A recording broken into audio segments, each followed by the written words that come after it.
Hey everyone, my name is Joanne Smith and welcome to Joanne's Corner. Today I'm going to show you how to do a slip knot. This is the first step that you're going to do if you start to crochet anything.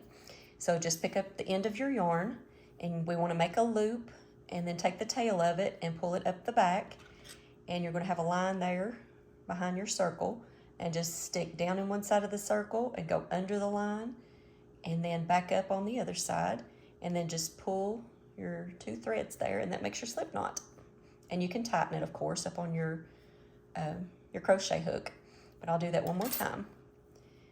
Take your yarn, make a loop, and then bring the tail up the back, and then just stick your hook through there and pull the yarn. That's all there is to it. This is the first step that you do before you crochet any project. And I will be doing other tutorials on showing you how to crochet the chain and single crochet, double crochet, and other stitches.